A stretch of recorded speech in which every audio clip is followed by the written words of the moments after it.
The Qur'an is a miracle for the most unscientific reason. Because it transforms lives.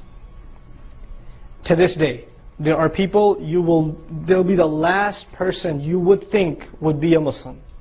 The last person on the face of this earth. One of my best friends in the world, his name is Abdullah, his original name is Mike. He was a neo-Nazi.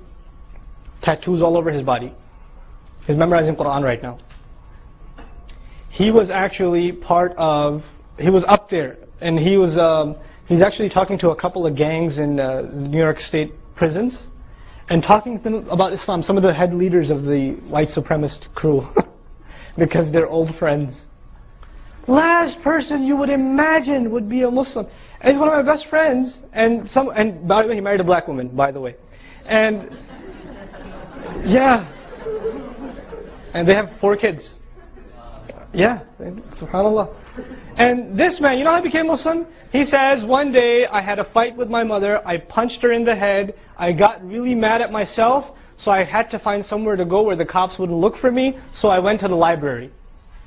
And I couldn't find anything, I had to make myself look normal, so I picked up a book and it happened to be the Qur'an. And I wasn't reading it, it was reading me. That's what he says. I wasn't reading it, it was reading me. And he took the Shahada in the library. SubhanAllah. The most weirdest experiences people have.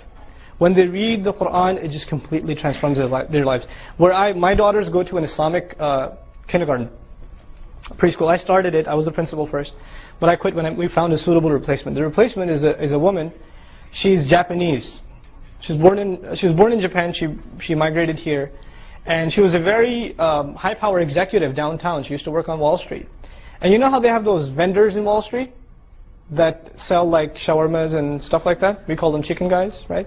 So she was at one of those, and the guy was blasting like recitation of Qur'an. And she goes, "That's really interesting music. Where do you get that?" And the guy said, "Actually, I can tell you where to go." He pointed her to Atlantic Avenue in Brooklyn, where she ended up in a store, and they gave her a copy of the Qur'an, and she read it, and she took Shahada the next day, and her 2 sons are memorizing Qur'an. And she's the principal of an Islamic school now, right? The most unlikely people that you would think. No conversion, no preaching, nobody went to them and say, accept this or you're doomed. Nothing, they just went and read the Qur'an. And you know what's the craziest thing? After 9/11, there was a spike in conversions of people that out of curiosity started buying the copy of the Qur'an from Barnes & Noble. And this is not even the miraculous Arabic Qur'an. This is English translation of Qur'an. And people are just out of curiosity, what is this terrorist document? And they're reading it and they're finding, how can I miss this? I just met last week, I was in Atlanta. There was a convention there in Atlanta. And I met a young man, younger than me at least. He was... Now get this, his original name is Joshua, now his name is Yusha. He's originally Irish.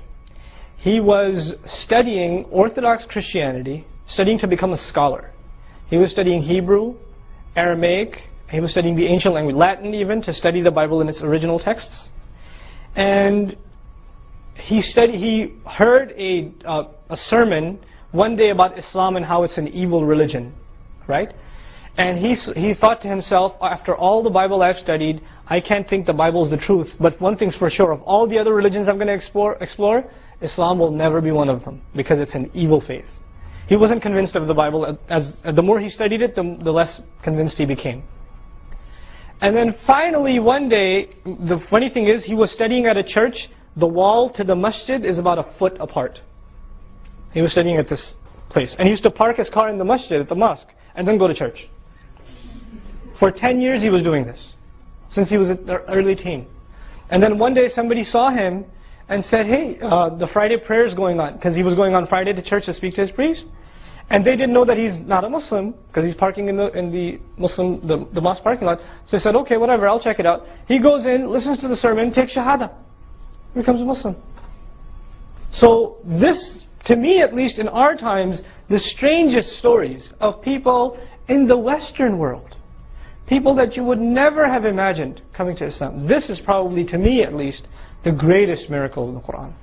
The most profound miracle of the Qur'an. This is one you can't argue away from anyone, because they've experienced it themselves personally. They've personally experienced it themselves.